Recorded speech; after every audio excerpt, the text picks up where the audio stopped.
still can't get over Biden's defeat of the Northern Illinois Bottle Cap Balloon Brigade. I'm wondering if maybe if sending them an "I'm sorry" Mylar balloon would be too soon. We'll just stave off war. And we don't want a protracted conflict with the Northern Illinois Bottle Cap Balloon Brigade after the Biden administration shot down their gas bag over Canada over the weekend. I mean, it's a hobby club, you guys, and this is not. I thought you were joking. It's fronting as a hobby club. It's fronting as a hobby club. They're homegrown terrorists. It was a $12 balloon that has gone around the earth, I guess, 4 times, according to Mike Scott. It was just and it was not sinister by any means, but gosh darn it, you're right. Biden nailed it down. Aren't you naive? He knocked it down. It's going around the world because the Northern Illinois Bottle Cap Balloon Brigade is preparing for global domination. So many memes out there. It's like, Joe popped our balloon. There's so many different memes. This group is there. It's good. They got some young kids, and then they've got an old man. If you look on their webpage, they got an old man literally holding a little balloon in the back. You know, just they look harmless men. Exactly. That's exactly what they want. Illinois. That's exactly what they want you to think. You're falling for it. They're unrepentant killers. Insurrectionists. The Northern Illinois Bottle Cap Balloon Brigade. The defeat of that cell. What does that mean for our economy? I wonder. For some help with that, pleased to be joined by Scott the Cow Guy, Shellady, market specialist for Market Day Report. That's 10:30 to 1 Chicago time, and the Cow Guy Close. That's 1 to 1:30 Chicago time, both on RFD-TV. Scott the Cow Guy, VNI. What are the acronyms? Northern Illinois Bottle Cap Balloon. NIBB. No, it's NIB. No, it's VNIBB Day. Yeah. CCP. It's CCP. That's the real. Yeah, it's right. NIBBB.org if you want to get to know who these sinister people are. Right. If you want to join their brigade. Yeah, the brigades. All right, Scott. I mean, if you have a comment on the geopolitics, because obviously, on a serious note, the Chi-Com spy balloon and the relationship between China and the United States has an impact on markets, particularly against the backdrop of reports CEOs are going back to mainland China now. Now that it's post-COVID, it's safe to go back to the mainland. What is that dynamic in terms of its impact on our economic vitality? I mean, we're so tightly intertwined with China. It's almost impossible to think about how that could be unwound. I mean, I know there's an effort underway to start to divest at some places, but it's a big deal, and they're a huge market, and the dollar signs have captivated most CEOs for probably the last 30 years, and but yeah, some CEOs have gone back, but we just got reports this morning of a very well-known big deal maker CEO that just went he's gone missing, like Jack Ma did for a little while. So look, clearly there's something here, because we never really call it what it is. He dances, our president dances around it, saying that he makes he's not going to apologize for shooting a foreign object from the CCP in our air down. I mean, why would you even say that? I don't understand. But he continues to try to forge ahead with a relationship with them, and saying that we're going to be competing and we're not contender, we're not adversaries. And so it just screams to me, at least in the business community, that there's something there that they don't want you to see. Maybe just like there's something there they don't want you to see in the Ukraine, so they'll continue to fund that so nobody can get over there. But the nefarious things aside, we might have inflation rearing its ugly head again in this country. That's probably what's been going through the business world over the last 4 days. Right. We had two big numbers, the consumer price index, which is generally respected as taken as the inflation rate in this country, and that came in hotter than expected at 6.4%. So we have a 6.4% inflation rate here. We're supposed to be at 2%. That's what the Fed would like to see. The high last year was 9.1. So we've, in essence, raised interest rates 8 times from 0 to 4.75%. And all that's done is knocked about 2.7% off of the CPI from 9.1 to 6.4. Yeah, but I know the market didn't react well yesterday, but I mean, what is the surprise here? The 2% is on a 3-year horizon. At least that's what seems to be priced in the market from the outset of these rate hikes. And number two, I mean, you thought that inflation was just going to go down at a 45-degree angle. There'd be no stickiness to it. I mean, what is so surprising about the environment? Well, think about it, though, Dan. I mean, since 2008, when we've had the Fed distorting asset prices because they've been involved with the markets, that's 15 years.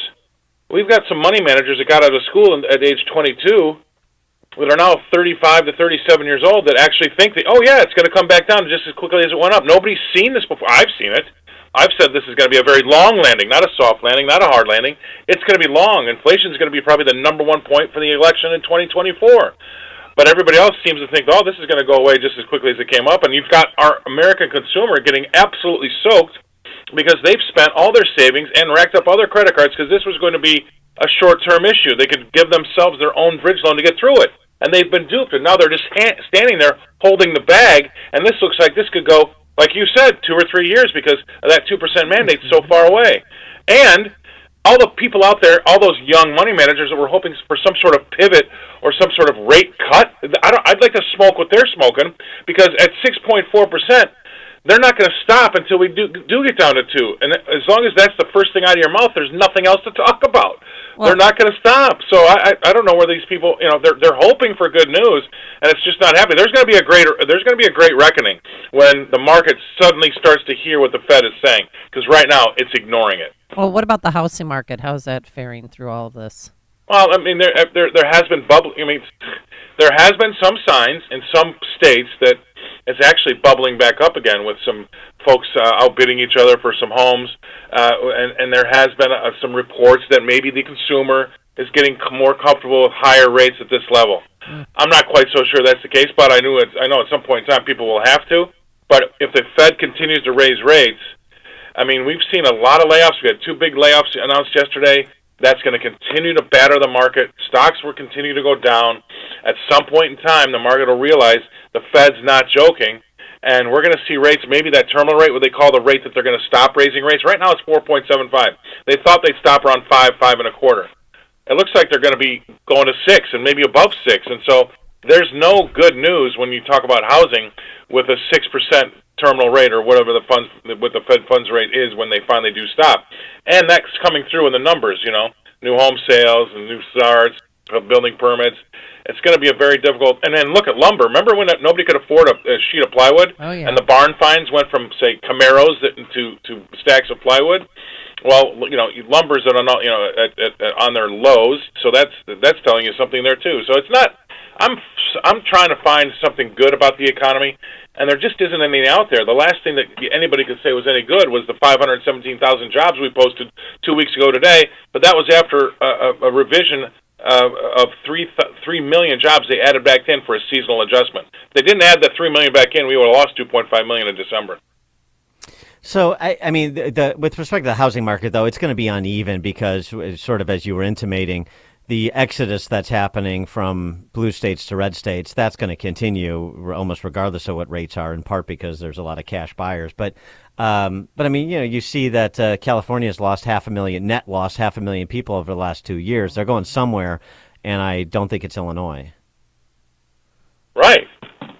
Exactly right. And I mean, the top 5, not to get too political, but look at the top 5 states losing people versus the top 5 states gaining people. And, people are voting with their feet, and I can't blame them. And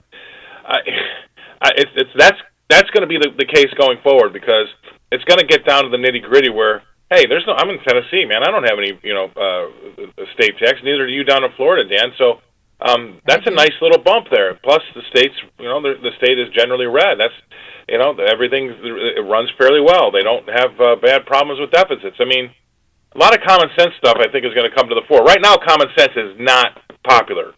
They're trying to tell you that what you see and hear is not happening. That's not what's out there. They're trying to change definitions. I mean, I don't know if you know that they tried to change the way we calculate CPI in the first place. This was going to be the first read that it came out with a new calculation. I was preparing for a CPI read of 3.8 because they were going to change the derivation. So there's so many things out there that kind of make you wonder that the ground you're standing on is shifting beneath your feet. But I've been doing this for 35, 36 years. I think that we're in some pretty precarious times when it comes to the economy, and everybody's just whistling by the graveyard. So you think that Garland's going to go a quarter point in March, but then he's going to keep going, and if he keeps going beyond March, beyond 5 or even beyond 5.25, that's not priced into the market right now. That's what you're saying. No, I mean, so I'd say, the good research that you can read says we're going to get at least 3 more quarter point hikes, at least 3. Goldman Sachs came out with something like that again this morning. I agree with that, but there, slowly but surely, you will start to see the damage of the interest rate hikes we started doing last March. But it seems that with the numbers and the way that they're calculating them, there's got to be a big reckoning. Somebody's got to be right. Right now, the layoffs that you're hearing about are not showing up in the jobs numbers. And everybody, you go to a local bar and try to tell somebody you don't think the economy is doing well, the two things they throw back in my face are 3.4% unemployment rate, and we've got 11 million open jobs for 6 million people looking every single time. Right. So those numbers are way off, or I'm completely wrong. I mean, because to me, it doesn't look anywhere near what people are trying to tell me it's like. And I've been doing it a long time, but I can't ignore what my stomach's telling me, and it says this is a pretty precarious situation. The other thing they're telling you is that look at the market rally since the beginning of the year. Right, but that's there's a lot of folks out there that haven't seen bad stuff, and this is climbing a wall of worry. And there's a lot of guys out there. I had a guy on my show yesterday. He is all in bullish. This thing's going through the roof. Now, if the Fed comes out and says, "Hey, we can't make that 2%. Let's do 4% and then work our way down," he'll be right. The market will go through the roof. But at some point in time, the bottom line is this, Dan and Amy. I don't care if the CPI is 6.4%. I don't care if it's 2%. Nobody's got any money in their pocket. Yeah. I mean, look at the savings rates are at all-time record lows. Credit card usage has gone skyrocketing, and at the same time, they're raising rates on those credit card bills. That's not good. The consumer is about to crack. And now we've got all the CEOs from Amazon to Google, you name it. They're laying off people left, right, and center. If I'm going to believe anybody, I'm going to believe what the consumers got in their bank and what the CEOs that have some skin in the game have to say about it. Well, so those nice prices we enjoyed, at the supermarket during Trump administration, we're never going to see those again? Amy, last quarter, for the first time ever on record, a dozen eggs eclipsed the price of a pound of beef. Oh, I know. I mean, that's insane. It's insane. It's up 70%. A dozen eggs used to be $1.50. So now a dozen eggs is $4.80. A pound of beef is $4.60. Yes, that's the bottom line is they're telling you that the CPI is inflation is 6.4%. I'll challenge anybody to go to Safeway or whatever your local Dominic's, whatever it is. If you can get it in and out of there for less than 6.4% than you paid last year, no way. Just going back to the market writ large. So I think I know the answer, but just for clarity's sake, you think the rally since the beginning of the year is a short squeeze that's running out now? I don't know if it's a short squeeze. I think there was a lot of talk at Davos. We're getting inflation going in the right direction. Everybody felt warm and fuzzy. Things are doing, the Fed's doing what they said they were going to do, but everybody conveniently forgot about the fact that we need to get to 2%. Oh yeah, we came down from 9.1 to 6.5 or 6.4. That's great, but there's still a long way to go. And the rest, Dan, it's going to be the lower that CPI goes, the harder it gets to go lower again, right? Because you're getting into labor, you're getting into entrenched inflation that's going to be very difficult to get rid of.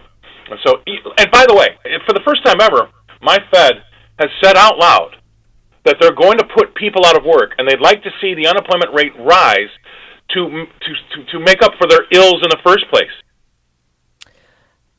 Well, right, but I mean, we've talked about that with Steve Moore too. I don't even understand why that's not being challenged, particularly by conservatives. That's old Phillips curve thinking, that there's these trade-off between employment and inflation, and that's the Reagan 7 fat years disprove that.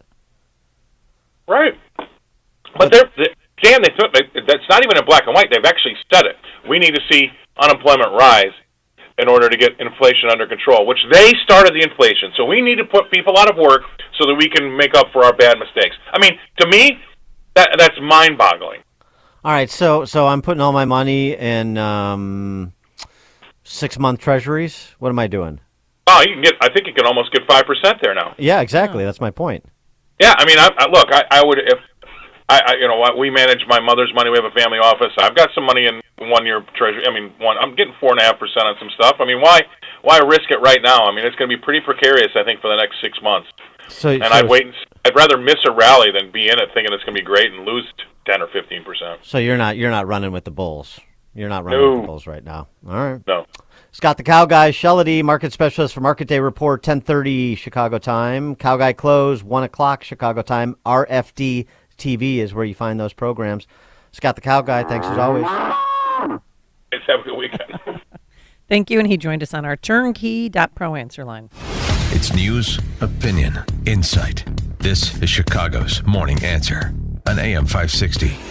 The Answer. The following is a paid political announcement. Willie Wilson for mayor of Chicago. The violence in Chicago must stop. Willie Wilson pledges real action to do that. A revised police structure, 4 superintendents, more accessible to their neighborhoods, providing faster communication and concentration of resources. Willie Wilson pledges more integrated police patrols to increase community, confidence, and cooperation. Willie Wilson's pledge will make Chicago safer. Finally, Chicago, do it right. Willie Wilson for mayor.